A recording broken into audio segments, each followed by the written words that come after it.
Boa noite a todos. É um prazer estar aqui, uma alegria muito grande poder estar nessa igreja, nesse dia de hoje, né?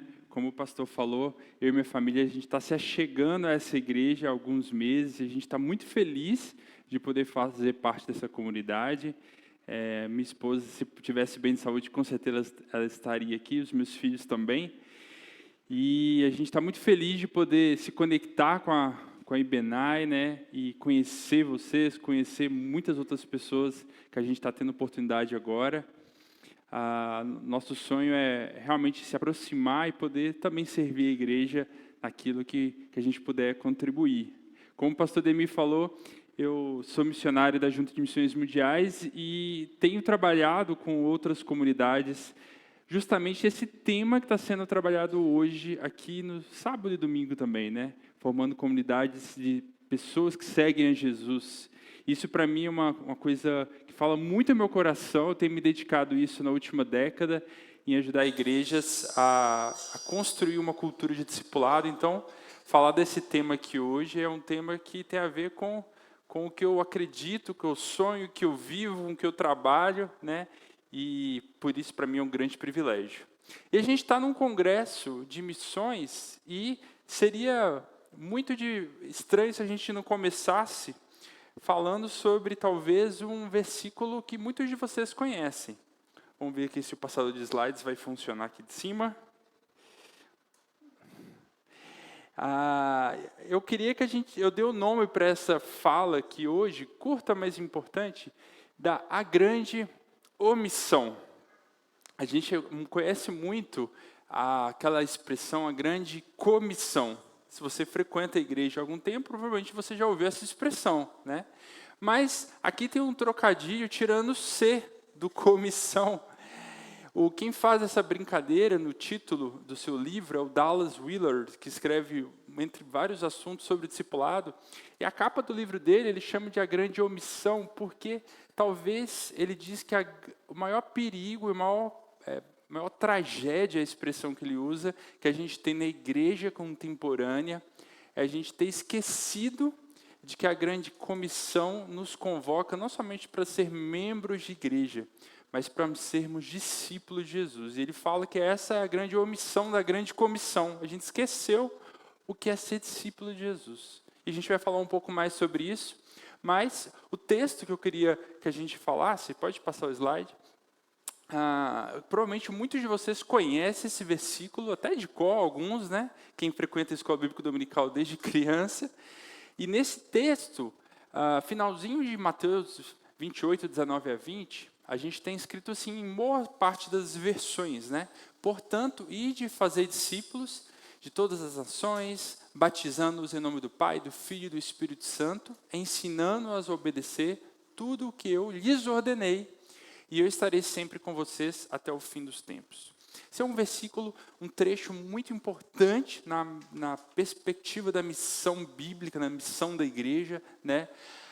Só que a gente tem um probleminha na tradução, e eu prometo não cansá-los aqui com a aula de grego, mas a gente tem um probleminha na versão que acabou atrapalhando a gente entender um pouco da nuance que é muito importante desse texto.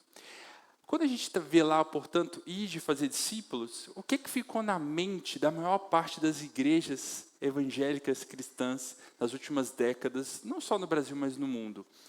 De que para fazer a tal das missões, a gente precisa sair, a gente precisa ir para algum lugar.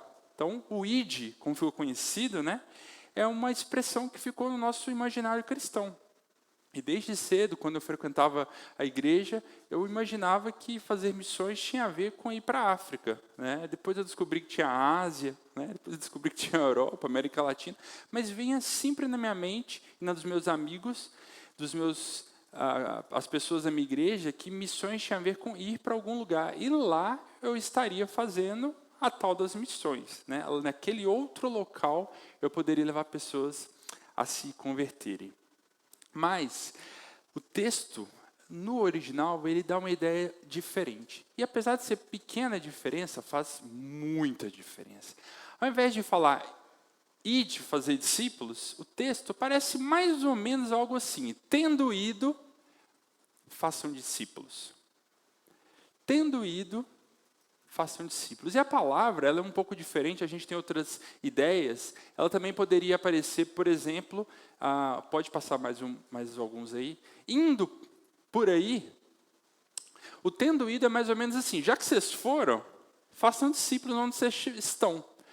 Ou indo por aí, seguindo a sua vida, pode passar as outras opções, fazendo a jornada de vocês, caminhando por aí, vivendo sua vida, façam discípulos. Qualquer uma daquelas expressões servem para mostrar o quê? Enquanto vocês estão fazendo o que estão fazendo, vivendo as suas vidas, construindo a sua casa, tendo sua profissão, desenvolvendo sua família, frequentando a igreja, andando por aí, não importa o que você esteja fazendo, nesse caminho, você tem uma coisa a fazer: discípulos.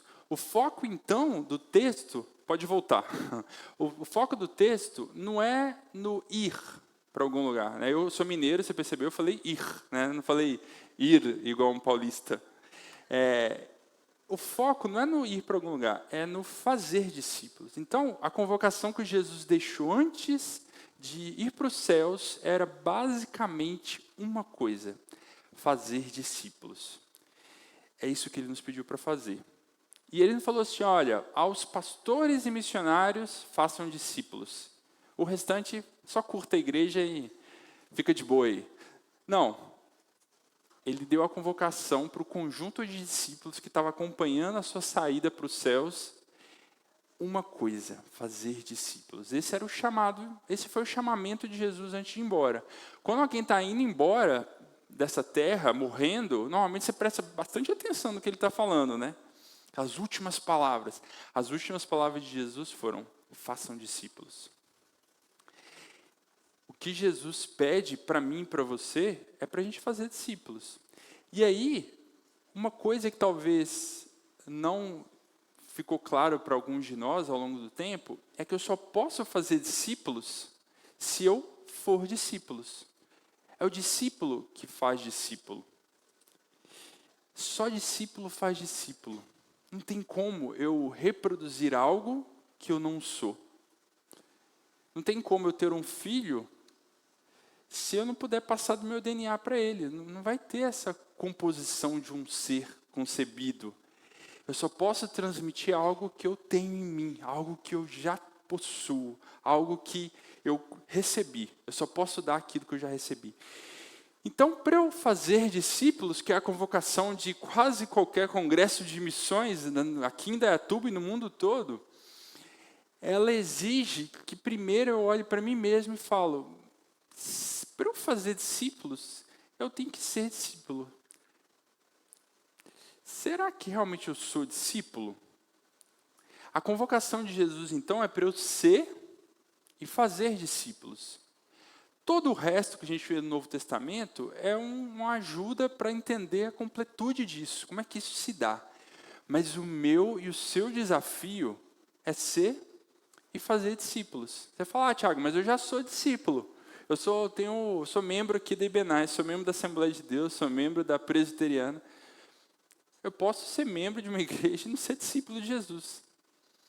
Aliás, infelizmente, nós temos muitas pessoas assim.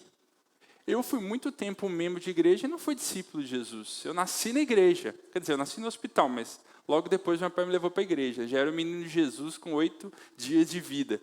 Mas eu fui um bom membro de igreja, mas eu só entendi o que era ser discípulo de Jesus muitos anos depois. Então, a convocação de Jesus para mim e para você é fazer discípulos. Mas será que você realmente é discípulo de Jesus? Pode passar o slide?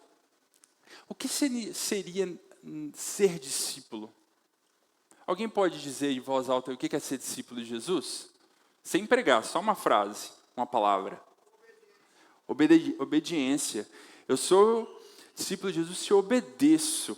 Gente, mas obedecer de Jesus, só isso aqui a gente poderia passar o resto da noite falando, né? O quanto é difícil obedecer Jesus. O que mais que é ser discípulo de Jesus? Seguidor, alguém que está observando o que Jesus faz e tenta repetir, certo? Era basicamente isso que realmente que Jesus fez. Ele chamou um grupo de pessoas e falou, anda atrás de mim aí e observa como eu vivo. Seguir Jesus em tudo que ele faria é difícil, né? Se eu te perguntasse hoje, como é que é alguém parecido com Jesus? Como essa pessoa seria? Como ela falaria? Como ela se portaria? Como ela responderia às pessoas? Como ela trataria as crianças, as prostitutas, os cobradores de impostos? Como ela atrairia as pessoas para perto de si? Como é que seria uma pessoa parecida com Jesus? Teria que ser eu e você, certo? Eu e você deveríamos ser essas representações reais, encarnadas de Jesus. Parece que é um grande desafio isso, mas é para isso que Jesus nos chamou. Se as pessoas ao olharem para mim não estão enxergando Jesus, eu ainda tenho uma caminhada pela frente. Porque é isso que ele me chamou para ser cópia dele.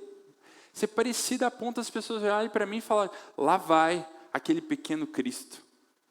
Foi isso que o nome cristão, foi assim que o nome cristão surgiu, né? Era uma brincadeira que os romanos faziam com os seguidores de Jesus. Ah, vocês são pequenos Jesuses, pequenos Cristos. Aí isso significa cristão.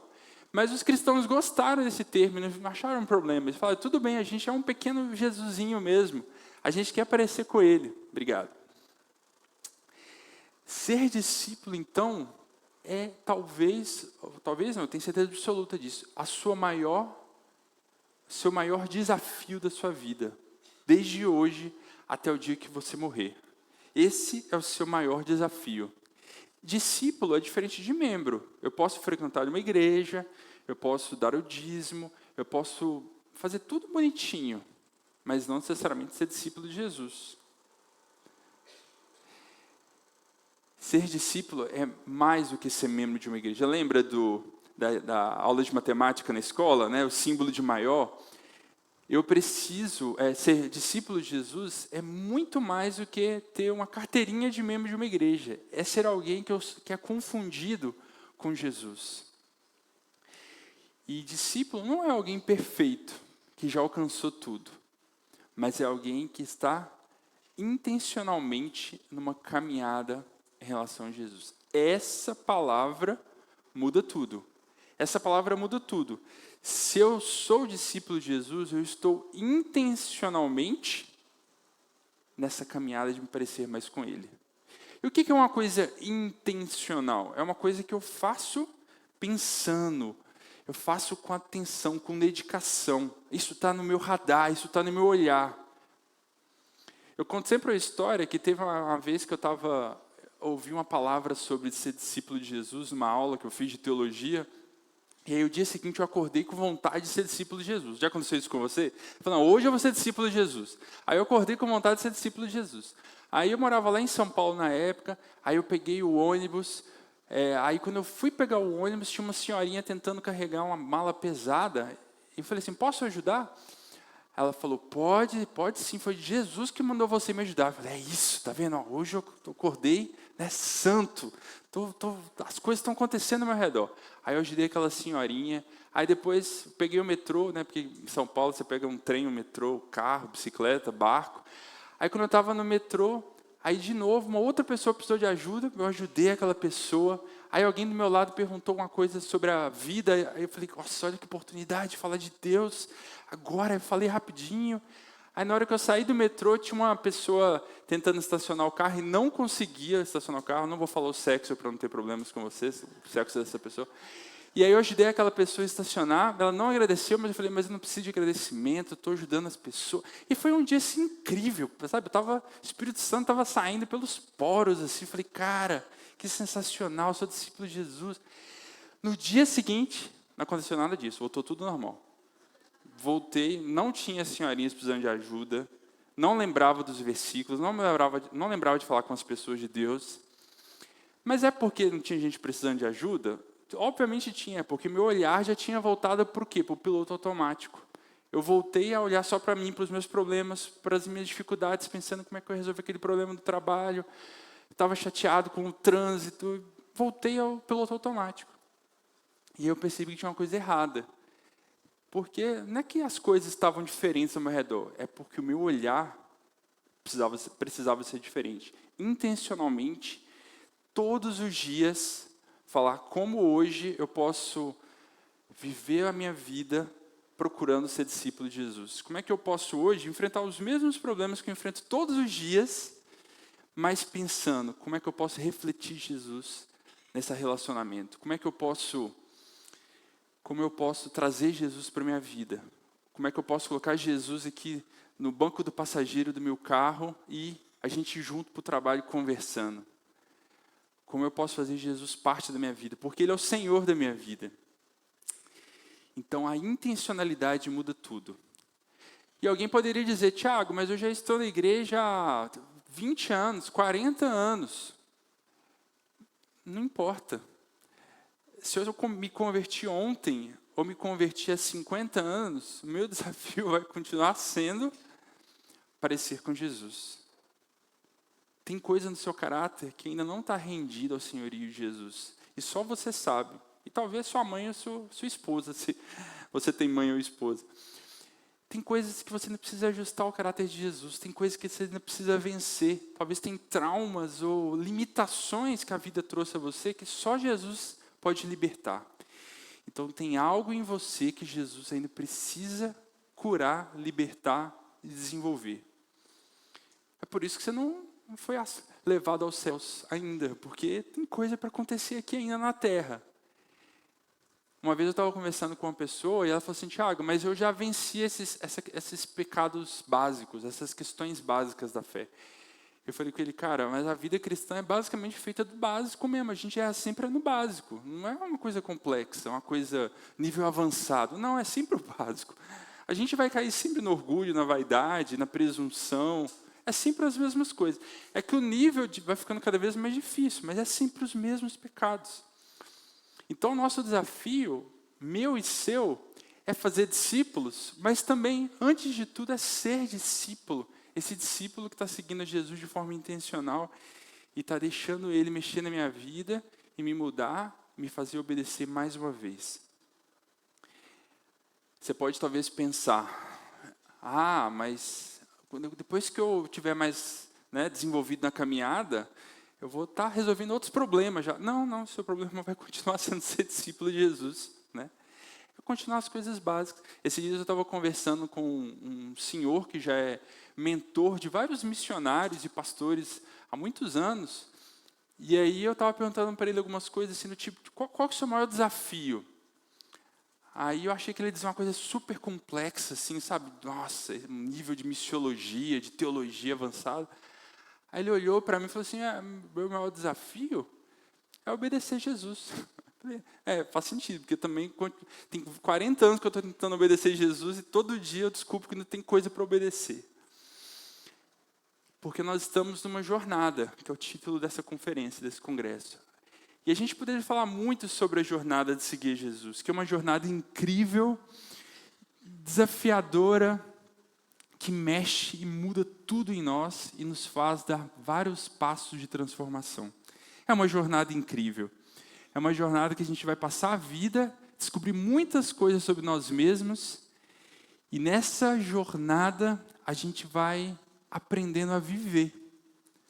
Então a jornada de seguir Jesus não é uma jornada simplesmente de tarefas, não é uma jornada simplesmente de renúncia, é uma jornada de descoberta como é ter uma vida ao lado de Jesus. Como é que eu posso me relacionar com as pessoas quando eu estou com Jesus? Como é que eu posso falar de Jesus? Então a jornada ao longo de Jesus é uma caminhada que a gente vai passar a vida descobrindo, E quando chegar aos céus, a gente vai continuar descobrindo quem é Jesus.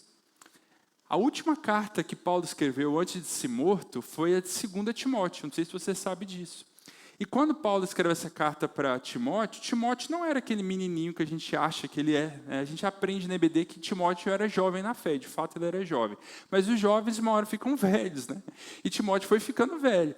Nessa época, quando ele recebeu essa carta, ele devia ter... Ele não era velho ainda, mas ele não era tão novinho mais, ele devia ter seus 40 anos, da minha idade. Então ele era um cara novo, mas não tão novo assim mais, E ele era um representante de Paulo na igreja de toda uma região da Ásia Menor, né? Aquela região da Turquia, ilha de Creta. Ele era uma pessoa muito, muito importante na sua região, muito conhecida. Tipo o pastor Ademir aqui em Indaiatuba, mais ou menos assim, sabe? Todo mundo conhecia ele. Ele era uma pessoa que liderava pastores e igrejas da região. E aí Paulo escreve algumas coisas para Timóteo, que se Timóteo fosse um pouco orgulhoso, talvez ele falasse, não precisa falar isso comigo, né, Paulo, por favor, né? Mas provavelmente Timóteo não ficou vaidoso assim. E ele ouviu coisas do tipo, olha, continua firme na fé, continua orando, olha como é que você trata as pessoas. Ele falou aparentemente de umas coisas básicas para Timóteo. Ele não ficou discutindo teologia avançada, eclesiologia. Ele falou da vida cristã com Timóteo. Porque ele estava acabando o tempo dele aqui na terra, ele sabia que ele seria morto pelo Império Romano, e ele queria lembrar aquelas verdades para Timóteo. Então, o meu e o seu desafio é a gente voltar para a nossa caminhada, para a minha vida, e falar onde eu estou hoje na minha relação com Jesus, e como eu posso me aproximar mais de Jesus.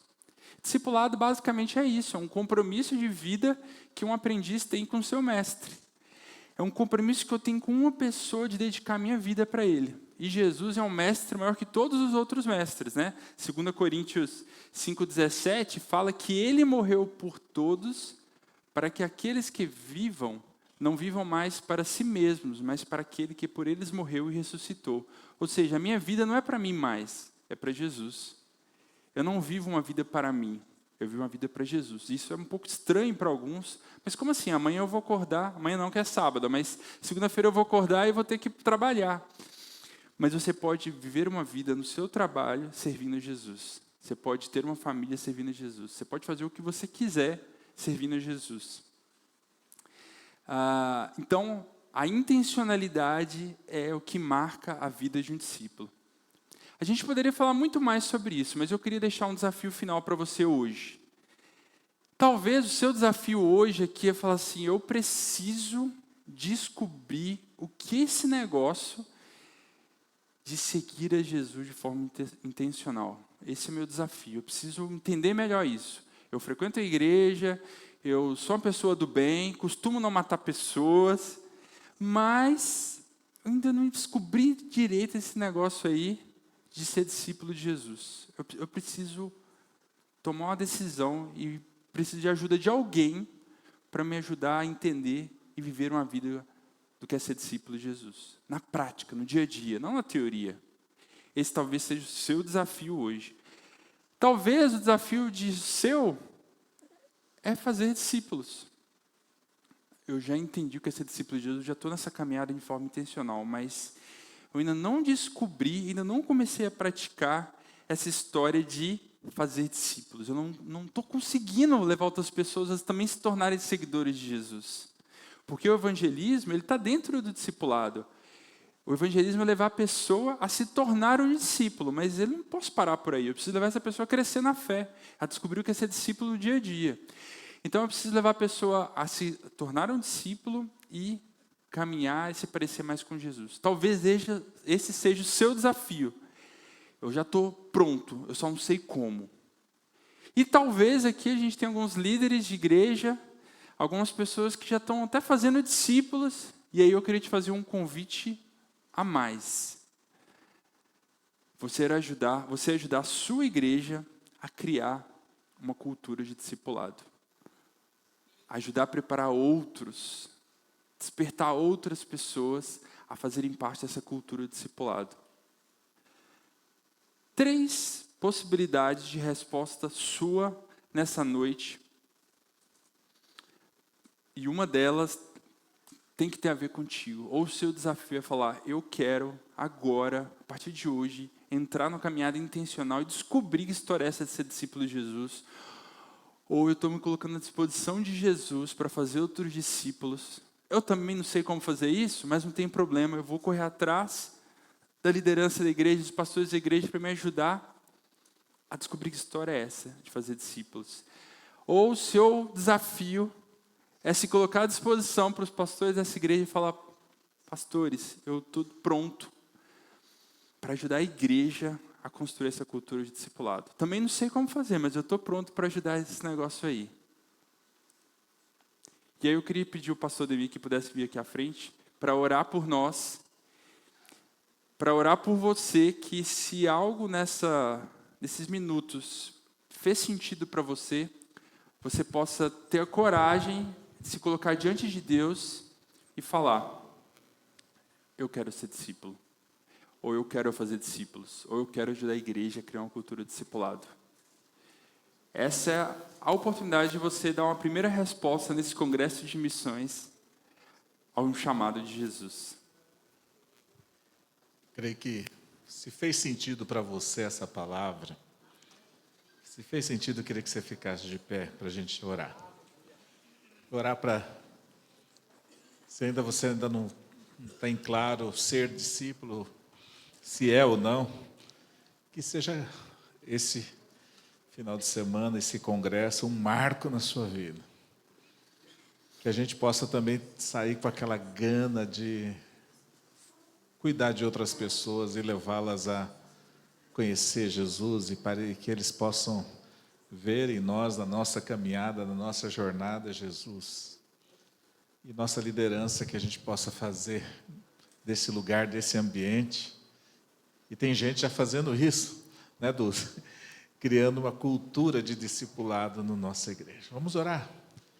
Se você quer isso, cada um tem a sua motivação, o seu desejo, o seu despertamento. Queria que você levantasse sua mão e falasse: em algum desses 3 pontos você pode contribuir, quero participar. Só faz isso como um gesto de desejo. Senhor, faz isso na minha vida, Pai. Amém. Nós estamos começando esse congresso, já desafiados, já, ó Deus amado, sendo colocados diante de uma realidade, Senhor, da nossa omissão, Senhor. Ajuda-nos a romper, em nome de Jesus, com toda a omissão, com todo o comodismo. Leva-nos, Senhor Deus, a viver tempos maravilhosos, de influenciar outras vidas através da nossa vida, para que elas possam seguir a Jesus. Ó Pai, cuida do nosso coração, tira de nós tudo aquilo que são obstáculos para isso. Tira o nosso egoísmo, Senhor. Tira de nós esse desejo de viver para nós mesmos. Nós queremos viver para Ti, Senhor. Nós queremos viver para Ti. Toma essa igreja que está com as mãos levantadas, Senhor. Toma o coração desses jovens, desses adolescentes, desses homens e mulheres que estão com o coração queimando, falando: Senhor, queremos fazer a sua vontade. Nós não queremos mais viver uma vida fria, apática, religiosa. Nós queremos mais de Ti, Senhor. Amém. Nós oramos em nome de Jesus. Amém?